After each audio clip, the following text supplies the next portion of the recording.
Goedemiddag, ik ben hier vandaag met Alexia Bertrand, leading lady voor de Open VLD op de gemeenschappelijke MR en VLD-kamerlijst voor de aankomende verkiezingen. En we gaan elkaar een aantal vragen stellen om elkaar wat beter te leren kennen en jullie ook een idee te geven wie wij zijn en waar we voor staan.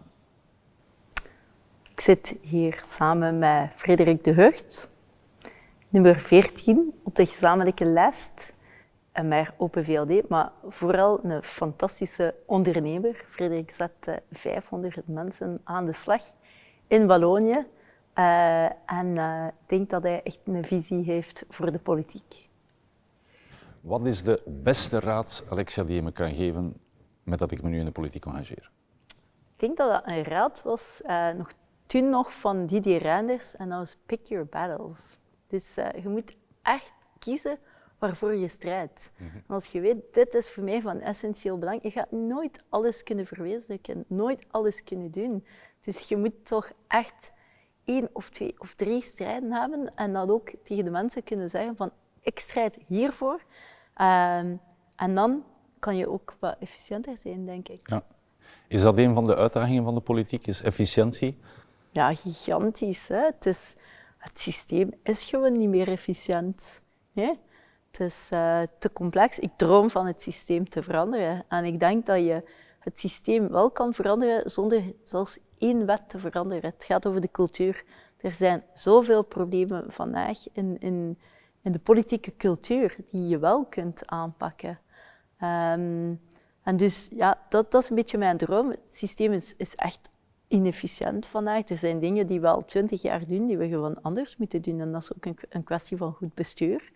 Dingen die soms evident zijn in de bedrijfswereld. En ik zeg niet dat de overheid gelijk is aan een bedrijf, dat zeg ik helemaal niet. Maar we kunnen ons wel inspireren van een aantal zaken in de bedrijfswereld, qua governance, qua efficiëntie. Ja, en ik ben eerst een burger, hè, voordat ik in de politiek ben. Dus ja, ik lijd ook onder sommige van de domme regels en waar je de indruk hebt dat er een totale disconnect is tussen de politiek en de burgers. Dus ja, inefficiëntie. En het goede nieuws is, ik geloof nog steeds dat het beter kan. We kunnen dat beter met mensen die dat willen en door de problemen te benoemen en zeggen van ja, dit gaan we anders doen. Oh, ik zou je een paar voorbeelden kunnen geven, maar... Et comment pouvons-nous faire le lien que vous venez de dire, qui n'est plus là entre la politique et les citoyens? Comment est-ce qu'on peut rapprocher les 2 mondes de nouveau l'un vers l'autre? Alors moi, je rêve d'un institut du futur où en fait, on utiliserait aussi toutes les connaissances des citoyens, avoir des citoyens experts. Aujourd'hui, on s'attend à ce que le politique connaisse tout, des pensions aux soins de santé, en passant par les finances. Je crois que le politique, il doit réapprendre le rôle de représenter. On a des citoyens qui sont souvent bien plus experts que nous. Je prends un exemple, le problème du burn-out, qui est un vrai problème sociétal. Moi, je rencontre des gens qui sont des DRH dans des entreprises, des psychologues, des gens qui ont travaillé sur cette problématique. Ce que je rêve, c'est qu'on ait des pools de citoyens dans différents domaines. Les soins de santé en est un, avec des sous-divisions, des catégories. Le burn-out peut être une des réflexions sociétales. Et qu'on rassemble 50, 100 citoyens par domaine politique dont on a besoin pour construire une vision. Et je crois que ce qu'ils ont besoin aussi, c'est de leur dire quel est le projet sociétal à 10 ou 15 ans. Quand est-ce qu'on a eu la dernière fois un projet de société à 10 ou 15 ans? Où est-ce qu'on va? De quoi est-ce qu'on veut être le champion? À quoi va ressembler la Belgique dans 15 ans? Pourquoi est-ce qu'on ne peut pas faire ça? Je crois que toi, comme moi, on défend la limitation des mandats dans le temps, mais on n'a pas trouvé beaucoup d'amis pour le soutenir avec nous. Et si on limite les mandats dans le temps, ce sera peut-être moins compliqué d'avoir des projets de plus long terme. Et oui. Comment est-ce que toi, tu vois ça, en fait, Frédéric? Ce qui me manque, c'est des projets, comme tu dis, à plus long terme, mais qui sont aussi décrits. Je trouve qu'il n'y a pas assez sur papier en politique. On en parle, et un mot qui est très clé pour gérer une entreprise aujourd'hui, c'est le change management. Et ça, je ne le vois pas du tout dans la politique. Donc on change quelque chose, on le communique, et boum, hop, au suivant. Au lieu d'expliquer, je pense, pourquoi on fait un changement, comment ça peut influencer la vie de tout le monde et comment on peut agir étape par étape par étape. Et donc vraiment un trajet de changement de toute la culture, ni seulement dans la politique, mais aussi les conversations avec les gens. Je suis actif sur les réseaux sociaux et je communique activement avec ceux qui sont sur mes réseaux sociaux aussi. C'est aussi un grand groupe, je pense, qui n'est plus attendu ou entendu. Et donc, il faut refaire le lien, mais tu peux que faire ça en communiquant avec les personnes.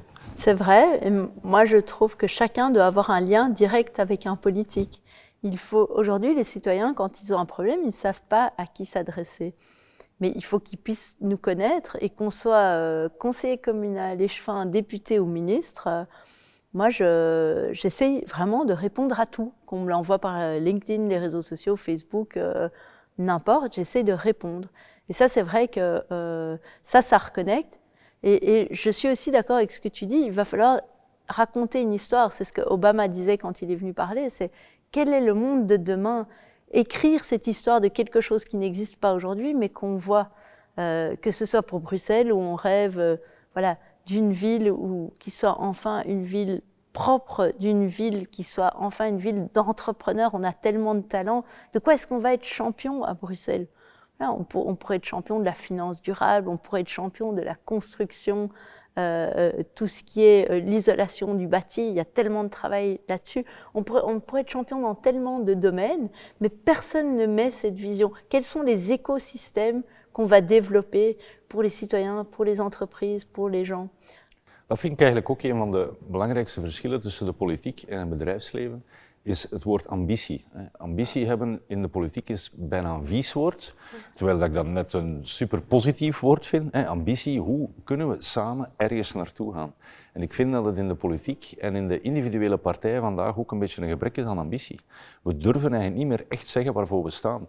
Een uitgesproken mening tegen iemand zeggen dat hij geen gelijk heeft, ja, dat is nee, dat gaan we niet doen. Want stel dat hij dan niet meer voor ons stemt. Ik vind dat we veel directer zouden moeten communiceren en ook durven uitkomen voor de dingen waar dat we niet voor zijn. Ook iets nieuws in de politiek zou zijn, is iemand die zegt, ik heb mij vergist. Een politicus die zegt van kijk, we hebben een bepaald beleid ingevoerd. Achteraf blijkt dat niet efficiënt te zijn of verkeerd te zijn.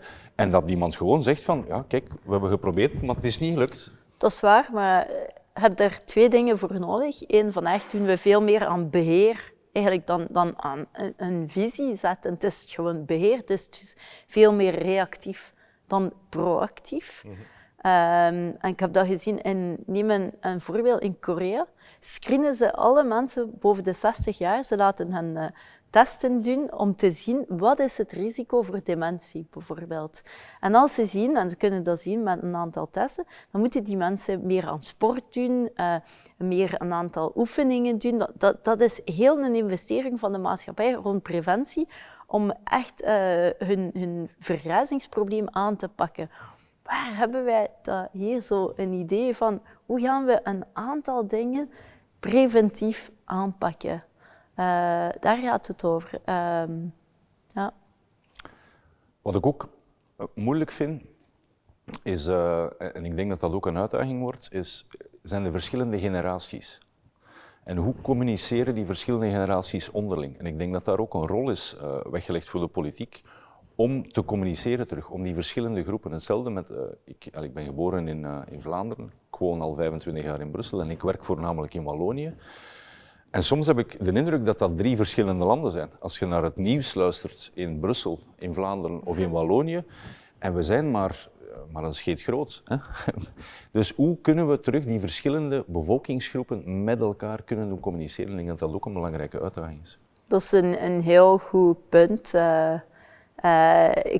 Ik droom van een soort burgerlijk samenlevingsdienst, dat hebben wij gedaan.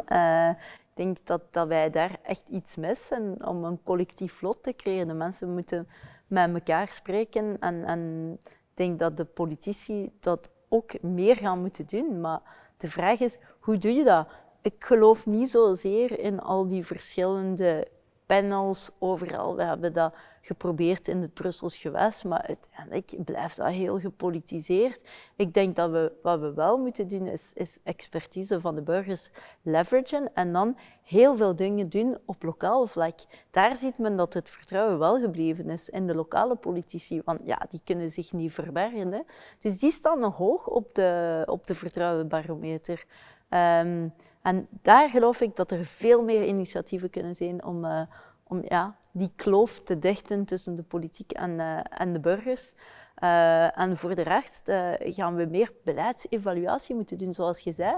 Dus die cultuur bestaat helemaal niet in ons land.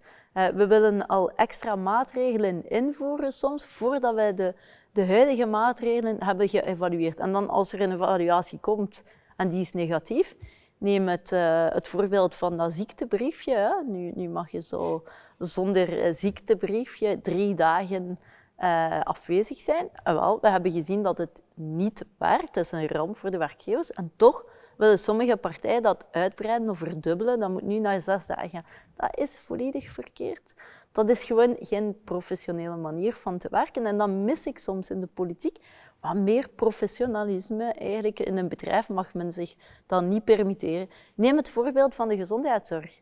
Dus het Internationaal Monetair Fonds, die vergelijken alle landen van de OESO, dat is 48 landen, die komen langs en die zeggen van, kijk, België, met uw kwaliteit van gezondheidszorg, met uw diensten, zou u eigenlijk 20% à 30% goedkoper moeten zijn. Maar stel dat men dat zegt in een bedrijf, dan is het crisisvergadering, hè, dat uw concurrent dezelfde producten of diensten aanbiedt, maar voor 20% à 30% goedkoper. Maar in de overheid vinden wij dat normaal. En dat is geen efficiënte toewijzing of gebruik van de middelen. Dat is verspilling. En dat mogen wij ons niet permitteren. Wij hebben een fantastisch vangnet, dat mag geen hangnet zijn, precies. En dus als wij die niet versterken door efficiënt te maken, dan gaan we recht tegen de muur. Ik vind een ander mooi voorbeeld is Goodmove, denk ik, in Brussel. Ja. Bedoeling van een betere mobiliteit. En het einddoel van Goodmove was eigenlijk vlotter verkeer. Ik denk dat dat het stukje is dat we net gemist hebben. Maar daar mis ik bijvoorbeeld ook, mensen kunnen in België minister worden zonder enige expertise te moeten hebben van een bepaald vak. Dus mobiliteit of gezondheidszorg of belastingen of fiscaliteit, dat zijn vakken. Dus je kunt niet ineens opstaan, vandaag ben ik minister van digitalisering bijvoorbeeld, maar nog nooit met een computer gewerkt hebben. In België kan dat. En ik vind een van de elementen die we wel kunnen bijvoorbeeld overnemen van Europa, is als je daar Europees commissaris moet worden, daar moet je eigenlijk een examen afleggen. Dat wordt door het parlement echt op de rooster gelegd, in specifieke commissies, met specifiek materiaal waar je op voorhand moet voor studeren, in België worden benoemd. En dat zijn een aantal dingen, denk ik, die we niet meer uitgelegd krijgen aan de burger en waardoor dat die kloof eigenlijk net groter wordt in plaats van dat hij kleiner wordt. Je hebt volledig gelijk, maar is het ook niet het feit dat wij telkens coalities moeten maken, dat de burger dan denkt van, jullie beloven heel veel dingen, maar uiteindelijk kunnen jullie dat niet realiseren, want je gaat toch een compromis moeten maken. Maar ik denk dat het compromis as such daarom geen probleem is, maar je moet het compromis wel uitleggen. En je moet wel kunnen uitleggen wat de accenten zijn die de liberalen bijvoorbeeld daar wel in gestoken hebben.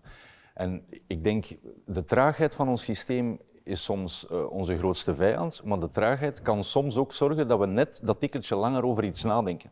Als je vergelijkt met de landen rondom ons, heb je dikwijls sinusbewegingen. Hè? Ja. Dus het is een linksbeleid, het is een rechtsbeleid. Het is links, het is rechts, het is progressief, het is conservatief. Ik denk dat we hier meer die mengeling hebben, maar ik vind wel dat we ze onderbenutten. En ik vind dat we terug in de politiek moeten gaan naar een soort coalition of the willing. Want deze verkiezingen gaan dan naar boven brengen, spijtig genoeg denk ik, is dat we meer en meer kiezers naar de extreme duwen, zowel links als rechts. En dat er in het midden allemaal maar kleintjes overblijven en die moeten dan met een beleid komen om die linkse en die rechtse extreme kiezers terug te overtuigen. En ik denk dat daar de uitdaging zit, is dat er over partijgrenzen heen effectief eens moet nagekeken worden, maar wat willen we met dat land naartoe in de volgende 10, 15 jaar? En wat zou je dan tegen de mensen zeggen om meer vertrouwen te geven in de politiek? Maar ik denk dat we moeten durven van naar de burger zelf te stappen. Het is leuk van in tv-studio's te zitten en te denken dat iedereen daar naar kijkt. Degenen die naar die tv-programma's kijken zijn meestal zelf de politiekers, denk ik. In plaats van degenen die geïnteresseerd zijn. En ik denk dat we terug de stap moeten zetten naar die burger. Ik ga in oktober ook kandidaat zijn voor de gemeenteverkiezingen, maar ik heb eigenlijk mijn volgende target zit in 2030. In 2030 hebben we binnen 6 jaar terug, denk ik, nog belangrijkere verkiezingen, zeker in Brussel. En mijn bedoeling is eigenlijk van in die periode van 6 jaar zoveel mogelijk mensen fysiek te zien. Want ik ben een paar keer uitgenodigd geweest op zo van die huiskamerdebatten. Ja. Ik vind dat trouwens een zeer efficiënte manier om dichter bij mensen te komen, want dat geeft hen ook net weer de mogelijkheid om eens een vraag te stellen, waar je langer dan 10 seconden kunt op antwoorden, kunt nadien dan nog iets mee drinken. En het fysiek contact, Dat mis ik vandaag in de politiek en dat kun je niet alleen oplossen met sociale media. Ik heb een aantal mensen op mijn sociale media die zeer negatief waren. Ik heb die persoonlijke berichten gestuurd. Ik ben daar zelfs koffie mee gaan drinken om die te proberen overtuigen. En ik denk dat dat net het stukje is dat we missen in de politiek, ook in het bedrijfsleven. Ik heb 75% van mijn tijd ben ik naar mensen aan het luisteren. Ben ik niet aan het werken. Nee, maar dat is verschillende meningen rond de tafel brengen, luisteren. Hoe kunnen we het probleem samen aanpakken en hoe gaan we vooruit? Maar daarnaast moet er ook een lange termijnvisie zijn. Je kunt niet alleen in de waan van de dag blijven leven. We moeten weten van waar willen we binnen 5, binnen 10, binnen 15 jaar naartoe. Ja. En dan moeten we zoeken, denk ik, naar een coalition of the willing over partijgrenzen. Want ik ben er ook van overtuigd dat er in verschillende partijen wel goede elementen zitten waar we iets kunnen mee doen. Ja, dat geloof ik ook. Si on voit dans l'actualité et si on voit les derniers sondages, les politiques extrêmes et les partis extrêmes gagnent fort. Et c'est souvent lié au populisme. Comment ça se fait qu'eux arrivent à avoir ces votes populaires et les partis traditionnels, si on peut le dire comme ça, plus? C'est une très bonne question et ça m'occupe une grande partie de mon temps. C'est une question que je me pose tous les jours. Et une partie de la réponse, c'est qu'ils viennent avec des réponses extrêmement simples, en 3 minutes, sur les problèmes les plus complexes de ce monde. Moi, j'explique le budget de manière pédagogique. J'ai d'ailleurs créé un site, budgetcompréhensible.be, begrijpbarebegroting.be, pour donner toute la transparence. Et je vais expliquer aux gens pourquoi est-ce qu'il y a un déficit budgétaire, pourquoi est-ce que notre dette est à 105%. Qu'est-ce que c'est la sécurité sociale, comment ça fonctionne, qu'est-ce qui pèse dedans et comment est-ce qu'on peut réformer pour mettre le budget en œuvre. Et chaque fois que je l'explique, les gens comprennent et c'est tellement important pour qu'ils comprennent les enjeux. Mais évidemment, si tu dis en 3 minutes, voilà, on va taxer les riches et ça va solutionner tout le problème du budget, alors qu'en fait, ça rapporte rien, ça rapporte peut-être 1 milliard d'euros et encore sans parler de tous les dégâts que ça crée avec les entreprises qui partent, les chefs d'entreprise qui s'en vont, alors qu'en fait, on cherche 25 milliards d'euros et expliquer pourquoi c'est important de mettre un budget en ordre. Pour donner un exemple simple, si ton budget n'est pas en ordre, ce qui est le cas à Bruxelles à cause des politiques de gauche qui sont menées depuis des années et certainement pas à cause du ministre du Budget qui, lui, s'est battu justement pour faire des efforts budgétaires, eh bien, ça ne permet pas de baisser les droits d'enregistrement. La Flandre a un budget en ordre, les droits d'enregistrement en Flandre, ils sont à 3% et même à 1% si tu rénoves. À Bruxelles, on a les droits d'enregistrement les plus élevés d'Europe, à 12,5%, même si notre ministre Sven Yatt a augmenté l'abattement fiscal. C'est pour ça qu'on a besoin d'expliquer, d'avoir un budget en ordre. Ce n'est pas juste un concept théorique, ce n'est pas pour emmerder les gens.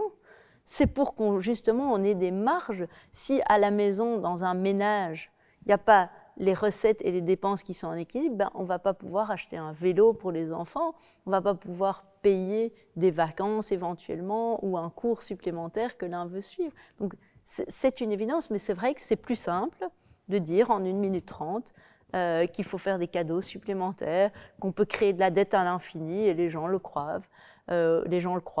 Donc voilà, ça prend un peu plus de temps, mais le temps de la démocratie est lent, c'est frustrant pour nous, c'est frustrant pour les citoyens, mais comme tu disais très justement, ce temps de la démocratie, il est nécessaire dans des sociétés complexes. C'est ça qui fait qu'il y a des règles de marché public pour ne pas attribuer aux copains, c'est ça qui fait qu'il y a des règles aussi de statut, il y a des fonctionnaires, on ne licencie pas tout un département voilà, en 1 mois, ça ne fonctionne pas comme ça. Et puis il y a des règles de démocratie parlementaire, il faut passer par le Parlement pour avoir le vote des citoyens. Ça prend du temps. Et toi, Frédéric, comment tu voudrais restaurer la confiance avec les citoyens alors? Comme tu dis, je pense qu'il est important d'abord d'écouter. Ce que je manque souvent en politique, c'est on est dans notre propre chambre d'écho, dans le monde politique, avec que des politiciens, et on n'a plus le lien avec le citoyen et de l'écouter. Pour bien répondre, il faut d'abord très bien écouter ce qui est la réelle question, au lieu de commencer déjà à répondre si on n'a pas compris la question. Donc l'écoute est un atout dans le monde privé, dans le monde des entreprises, mais ça doit encore plus l'être, je pense, dans le monde de la politique.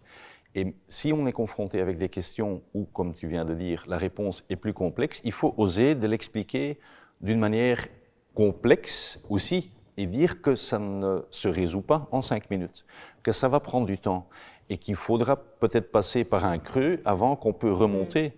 Et, reculer pour mieux sauter, je pense que c'est une expression qui est très importante et qui peut nous servir en politique, mais il faut alors aussi oser de dire, écoute, ça va être difficile, ça ne va pas être résolu demain, mais on est derrière, on est là pour vous soutenir aux moments qui sont durs, mais on n'est pas là pour soutenir tout le monde à l'éternité non plus.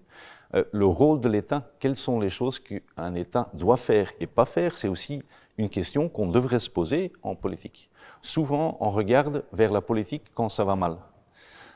Regardons Covid, crise énergie avec la guerre en Russie, entre autres, tout de suite, c'est la politique doit le résoudre. Je ne suis pas convaincu que c'est à chaque fois la politique qui doit le résoudre. On doit donner, pour moi, un gouvernement, il doit faciliter, il ne doit pas tout organiser. C'est pour moi, une des grands défis aussi, c'est d'expliquer aux gens que la politique ne peut pas résoudre tout. Et une des très grandes forces de la Belgique a toujours été l'entrepreneuriat de ses citoyens. Et pas seulement dans les entreprises, mais aussi dans le ménage, à la maison. C'est de prendre des choses en main et les résoudre. Et ne pas attendre que maman et papa viennent pour régler les choses. Tu sais, dans cette campagne, moi, j'entends beaucoup de personnes de la génération de mes parents qui, pour la première fois, disent qu'ils ne vont pas aller voter. Et ça m'inquiète terriblement parce qu'ils disent, en fait, ça sert à quoi de voter? On ne croit plus dans le système. Et je sens qu'il y a un découragement.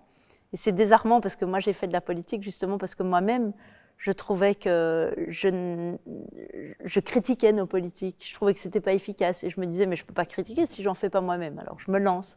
Je vais en faire moi-même. Je vais mouiller le maillot, comme on dit. Parce qu'on dit, si tu ne t'occupes pas de la politique, de toute façon, la politique s'occupera de toi. Mais c'est très vrai. Et aujourd'hui, je me rends compte, étant de l'autre côté, et pourtant je reste citoyenne, à quel point c'est difficile. Et c'est difficile de restaurer cette confiance. Mais je n'abandonnerai pas ce combat-là. Je n'abandonnerai pas cet objectif. Et je crois qu'on le fait qu'en disant les choses comme elles sont, en les nommant, en connaissant nos dossiers, en faisant preuve d'écoute, comme tu dis très justement, d'une forme de professionnalisme. Et que les gens n'attendent qu'une chose, c'est de voir qu'il y a des gens qui le font avec sérieux, et il y en a. Et il y en a d'ailleurs dans tous les partis, il faut le dire. Il y en a dans tous les partis. Mais c'est vrai qu'il y a un truc avec le système qui ne marche pas. Moi, je rêve de changer le système. J'ai l'impression de jouer au Monopoly. Et je voudrais changer les règles du jeu, mais je ne peux pas. Donc, je dois essayer juste de jeter les dés et de pouvoir avancer le mieux possible sur le jeu. Mais il y a des choses qu'on va pouvoir changer dans ce système et qui sont une question de culture, en fait. Et puis, il y a des choses qu'il faut dire aux citoyens sur le fait qu'il y a des règles aujourd'hui qui sont pas démocratiques. Les règles électorales, par exemple, et on est en pleine campagne, autant en parler, elles ont été faites par des gens en place pour rester en place. Voilà, les règles ou d'effet dévolutif de la case de tête, où finalement, c'est pas nous, c'est l'ordre de la liste qui choisit les gens pour qui on vote. Et je dis ça avec tout le respect pour ceux qui sont dans l'ordre supérieur de la liste, mais les règles de dépenses électorales, toi, tu sais ça, mais est-ce que les gens le savent, que les premiers peuvent dépenser plus pour leur campagne que les autres sur la liste? Est-ce qu'on trouve ça normal? Il y a tellement de choses que là, il faudrait changer. Alors, c'est pas parce qu'on en bénéficie soi-même que c'est une règle qui est démocratiquement saine. Non, tout à fait. Je trouve que c'est très dur à expliquer comment ça fonctionne le système. Et même à des gens que je considère intelligents, leur expliquer c'est quel est l'enjeu des élections et comment le système fonctionne. Je l'ai expliqué il y a quelques jours à une Américaine qui voulait comprendre comment les élections fonctionnent et comment les sièges sont distribués après. Wow. C'est presque du rocket science pour l'expliquer. Et ça pourrait être, et ça devrait être en fait très facile pour dire, écoute, il y a des gens qui se représentent ensemble sur une liste parce qu'ils ont des valeurs qui sont en commun, mais puis c'est aux électeurs de choisir qui va au Parlement. Et le système actuel comme on a, comme tu viens de dire, l'ordre est déjà fait. Pour brusquer cet ordre, il faut avoir un vote populaire qui est énorme, parce que sinon c'est pratiquement impossible de le faire. Mais c'est pour ça qu'il faut dire, je pense aux citoyens, de voter pour des personnes, de donner leur confiance dans des personnes. Et c'est la seule manière dont on peut changer les choses. Un truc auquel je suis souvent confronté maintenant aussi, c'est que je dois me justifier pour tout ce que les libéraux ont fait dans le passé un, j'en suis pas responsable. Hein. Deux, il y a des choses dont je suis fier. Trois, il y en a peut-être où je suis moins fier. Mais aussi, on est mis tout de suite dans un bain commun, comme tous les libéraux ou tous les libérales sont la même chose. Où je rencontre quand même différents profils libéraux aussi, et je vois des nuances. Ouais. Et c'est une des choses qui est intéressant aussi, c'est que ce n'est pas parce qu'on a un discours commun sur plein de sujets qu'on ne peut pas avoir un autre avis sur d'autres.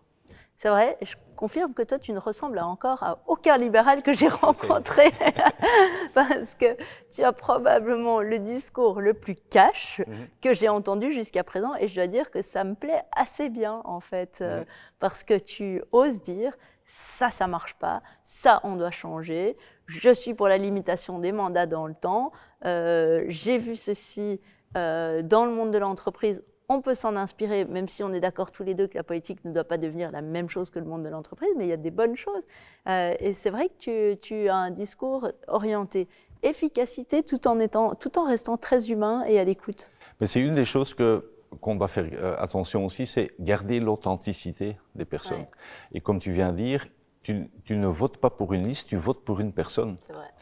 Et c'est la personne qui peut faire la différence. Et c'est pour ça que c'est malheureux qu'il y a des gens qui disent « mon vote ne compte plus ». Non, le vote, aujourd'hui, il est encore plus important que dans le passé, je pense. Et on peut gagner ou perdre des élections à 1 ou 2 votes. Alors, tu as tellement raison, et ça, c'est quelque chose que j'ai vu dans mes 12 ans d'expérience en politique. C'est vrai que quand il y a la bonne personne au bon endroit, c'est-à-dire un bon ministre dans le bon portefeuille, eh bien, il peut changer des choses. Je prends un bête exemple. David Clarinval, ministre des Indépendants et des PME, il a mis fin, avec le soutien des libéraux, et je peux vous dire que l'OpenVLD s'est battu pour ça, à une injustice criante dans les pensions des indépendants, qui était le coefficient de correction qui faisait que les indépendants avaient moins de pensions. C'est terminé, on a ajusté ça. Et voilà, si on a quelqu'un qui mène un combat, il arrive à... Est-ce qu'il change tout ? Non, bien sûr, il ne faut pas promettre de tout changer en un coup de baguette magique, mais il peut orienter sa politique et mener des combats ciblés. C'était un peu ce que je disais tout à l'heure avec « pick your battles ». Si tu en fais un combat, tu peux y arriver. Et donc les gens, ça fait une différence. Et après, expliquer ce qu'on a changé. Est-ce que ça a amené ou pas? Et comme on disait tout à l'heure aussi, s'il y a d'autres réformes qui ont été faites et qui n'ont pas le résultat souhaité, ben, il faut avouer, non, on a pris la mauvaise décision, on va rechanger et on va revoir et évaluer des systèmes. Et avec un système constant aussi. Pas, la seule évaluation actuellement qu'on a en politique, c'est les élections. Et ce n'est pas une bonne chose.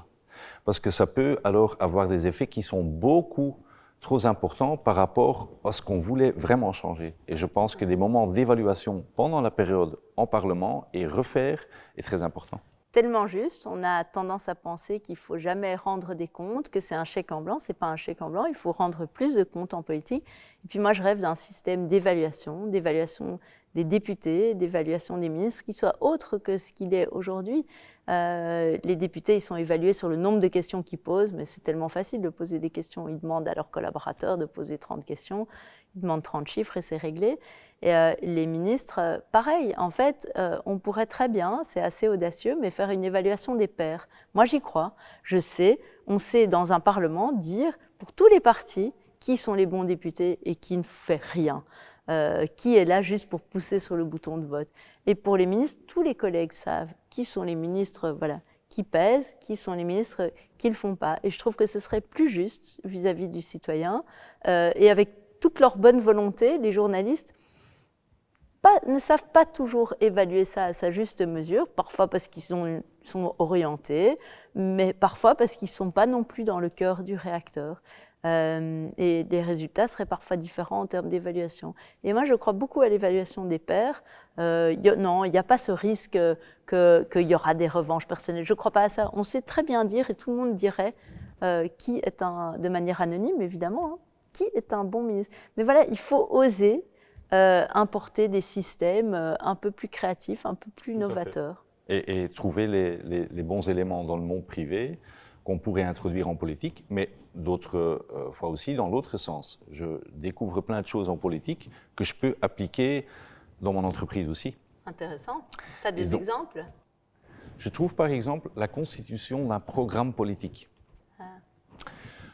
est beaucoup plus large je pense, en politique qu'en entreprise. En entreprise, souvent, c'est le comité direction qui se fait accompagner par des consultants externes, et je pense qu'il y a énormément d'expérience aussi en the shop floor, comme on dit, et qu'on pourrait encore mieux ramener toutes les bonnes idées de la base pour vraiment travailler sur une stratégie aussi, un programme en politique, et certainement chez les libéraux, il est discuté en détail et on peut amender des choses.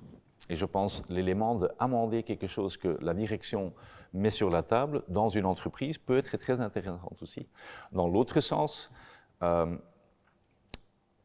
ce qu'on peut apprendre, je pense, mieux en politique, c'est d'avoir des réunions où il y a un début et une fin, qu'il y a un agenda qui est préparé d'avance, que tout le monde a lu les documents avant d'aller dans la réunion, parce que je n'aime pas trop des réunions qui durent à l'éternité, je dirais. Et en politique, s'il y a 1 heure qui est prévue dans un agenda, moi j'ai déjà mis maintenant 2h30 d'avance, parce que je sais que ça ne va pas prendre 1 heure, ça va prendre 2 heures, 3 heures, 4 heures. Et il faut ramener les choses à l'essentiel et de nouveau rajouter une couche d'efficacité aussi dans un agenda et dans une discussion. Une réunion ne peut pas être une praatbarak, ça doit vraiment mener à quelque chose. Il doit y avoir un but derrière une réunion. Et ça, je trouve souvent qu'il y a trop de réunions où on discute de tout et de rien. Mais dans le même sens, moi, je ne crois plus dans des accords de gouvernement de 250 pages où on essaye de tout régler jusqu'au dernier détail.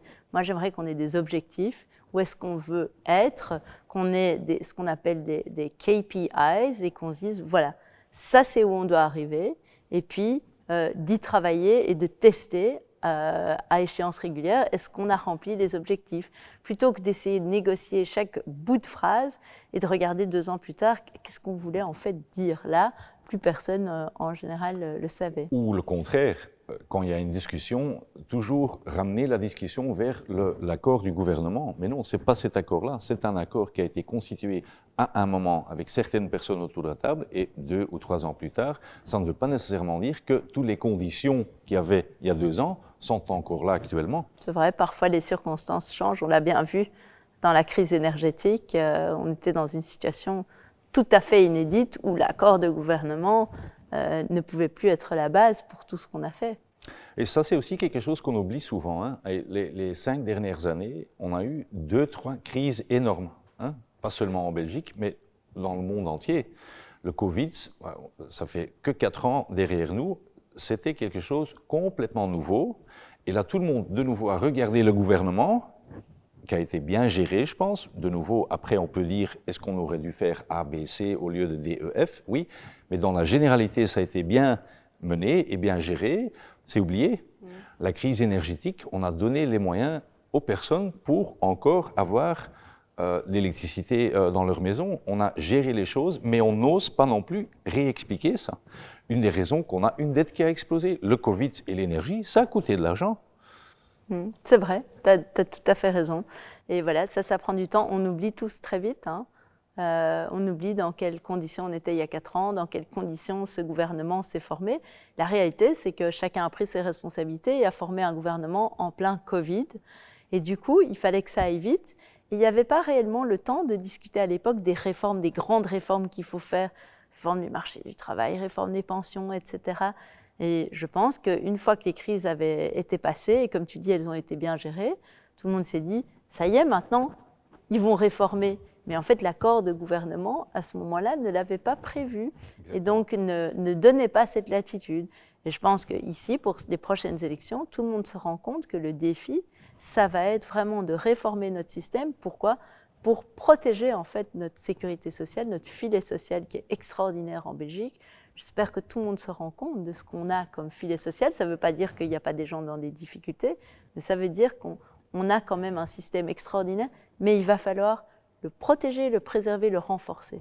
Et pour ça, je pense qu'on devra être fort et oser de brusquer certaines choses. Er gaan een aantal heilige huisjes moeten sneuvelen. En dat gaan moeilijke discussies zijn, maar we gaan dat wel moeten doen. Want we kunnen de dingen niet voor ons uit blijven duwen. Op een bepaald moment moeten we een probleem aanpakken. En zoals dat je terecht zegt, we hebben de beste sociale zekerheid in de wereld. Ik heb het privilege gehad van in een aantal andere landen te wonen en te werken. Er is geen enkel land in de wereld waar ik ziek wil worden buiten België. Hè? Ja, ik ook niet. Dus, en dat zijn ook dingen, we spreken altijd, we betalen in België heel veel belasting. We zijn daar zijn we ook koning van, maar aan de andere kant krijgen we daar ook heel veel voor terug. En de link tussen die twee is er niet meer. En als we dat systeem betaalbaar willen blijven houden, en daar ben ik ook voorstander van, ja, dan gaan we toch een aantal dingen moeten en durven aanpakken. Maar weet je wat, je hebt gelijk, mijn gevoel is, en ik voel dat ook bij de mensen, vandaag is er een gevoel van onrechtvaardigheid bij iedereen. Hè? Bij iedereen. Degenen die een uitkering krijgen en alleen maar een uitkering, die niks anders ernaast doen, wel, ze wonen vaak in een sociale woning, zeker in Brussel, die heel, heel slecht onderhouden is. Hè. Ik weet niet of je de Peterbos al bezocht hebt, maar niemand wil daar eigenlijk blijven wonen. Allee, er zijn er fantastische dingen die gebeuren, maar je droomt toch van iets anders voor je kinderen. En ja, je wil niet leven met een uitkering en in zo'n sociale woning. Ik heb veel meer ambitie voor de mensen dan dat. Maar dus voor die mensen is er een gevoel van, wij gaan nooit iets anders krijgen. En dat vind ik heel, heel tristig, want er is ook een cultuur zo van ja, assistanaat, van jullie gaan in die situatie blijven. En dan heb je de mensen die een heel mooie carrière hebben opgebouwd, mensen die goed verdiend hebben, ondernemers die iets hebben gecreëerd, of dokters of advocaten of weet ik niet wat. En die mensen die vinden dat ze heel veel belastingen betalen voor eigenlijk maar voor weinig efficiëntie. Ze weten dat het veel efficiënter kan zijn en ze vinden dat iedereen moet bijdragen aan het systeem. En dan zijn die brede schouders wel bereid om meer bij te dragen, wat nu al het geval is. En dat is ook logisch, maar ze willen efficiëntie. En dan heb je die mensen, die groep in het midden, de middenklasse. En dat zijn de jonge koppels die vandaag 2 lonen hebben. Je hebt iemand, een leerkracht misschien, en iemand...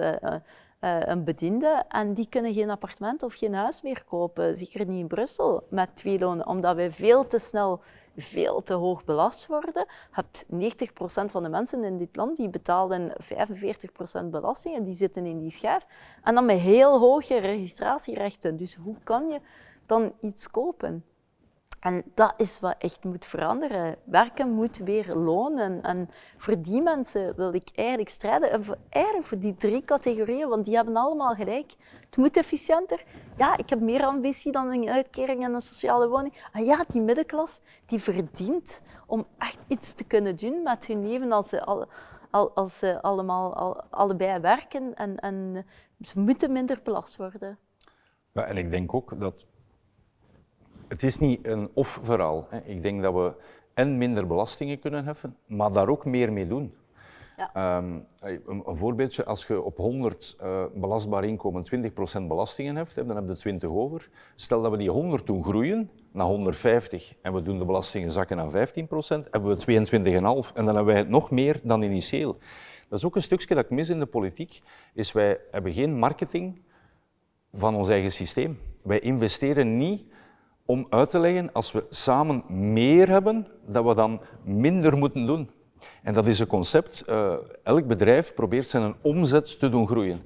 In België hebben wij niet de ambitie om de omzet, de inkomsten van de staat, te doen groeien. De enige manier dat we denken dat daarvoor bestaat, is belasting. En ik denk dat een verkeerd uitgangspunt is. Ik denk dat je het belastbare basis kunt doen groeien, net door belastingen te doen verminderen. Dus jij wil de taart eigenlijk groter maken voordat je die verdeelt? Exact. Ja. Voordat wij beginnen aan verdelen, moeten wij eerst die taart. We moeten die taart groter maken en we moeten ook soms fier zijn op de taart die we hebben. Ja. In plaats van elke verkiezing die taart maar af te breken en altijd maar kleiner te maken en onszelf tekort doen. Nee, we moeten die taart groter maken en ook terug te samen groter maken. En ik denk dat daar ook de sleutel ligt. Hetzelfde in Vlaanderen en Wallonië, die discussies in Brussel. Waarom vind ik Brusselpolitiek zeer interessant? Dus hier zijn die 2 gemeenschappen verplicht van samen te werken. Hier kunnen we niet anders dan een akkoord vinden waarin de 2 groepen zich kunnen vinden. En ik denk dus ook dat de sleutel voor een nieuw en een ander federaal België in Brussel ligt. Omdat hier zowel de Franstalige als de Nederlandstalige partijen moeten met elkaar praten. J'aime beaucoup ce que tu dis et moi je me ressens, je vis ça comme, je suis le trait d'union aussi entre ces 2 communautés. Et je crois qu'on y disait souvent que dans les années 80-90, les politiques des 2 côtés du pays se connaissaient beaucoup mieux. Aujourd'hui, les gouvernements ne se connaissent pas nécessairement entre eux, côté wallon, côté flamand. Et donc c'est vrai que si on ne se parle pas, si on ne se comprend pas, si on ne fait pas le lien, et là tu as raison, Bruxelles a un rôle fondamental à jouer. Ici, c'est une évidence. C'est pour ça, Frédéric, et j'en profite ici de le dire, qu'il faut que ce calendrier scolaire soit rapidement remis ensemble. Ça, c'est la décision la plus absurde qu'on ait de se retrouver avec des vacances scolaires qui ne sont pas synchronisées, et j'ai l'impression que le pays passe sa vie en vacances pour le moment. Pas simplement ça, aussi pour les entreprises, c'est l'enfer pour organiser. Pour trouver des camps pour les enfants à Bruxelles, c'était déjà difficile avant, mais maintenant on a les deux communautés et pour les enfants, il n'y a pas de différence. J'ai mon fils aîné, il a 4 ans, il est dans l'école en néerlandais, mais il parle français, aussi bien l'anglais. Il y a des petits mots d'arabe entre-temps, et ils ont créé leur propre langue entre eux, et c'est une richesse pour Bruxelles, je trouve, d'avoir plusieurs langues et plusieurs cultures qui se confrontent et qui s'améliorent dans ce sens-là. Mais là, de nouveau, je pense que la distance entre la réalité et ce que pense la politique, elle est trop large. Ce sont des décisions qui sont prises sans qu'il y ait quoi que ce soit comme quelqu'un qui se dit, si on met ça en place, quelles sont les conséquences pour Monsieur X ou Madame Y? C'est vrai, et je crois que ça montre l'importance que Bruxelles doit garder, parce que ce sont des décisions qui, en fait, n'ont pas été prises en tenant compte de la réalité bruxelloise, où il y a tellement de parents qui ont un enfant dans l'enseignement néerlandophone, un autre parfois dans l'enseignement francophone, où il y a des parents qui donnent cours eux-mêmes dans l'enseignement néerlandophone tout en ayant des enfants dans le système francophone. Comme tu dis, ça a des implications sur le sport, sur les camps scouts, voilà. Et ça, c'est des décisions où c'est très difficile de dire après où en fait, ça ne marche pas si bien. Oui, et pouvoir changer d'avis. Pouvoir changer d'avis. C'est peut-être le mot de la fin, ça. Pouvoir changer d'avis.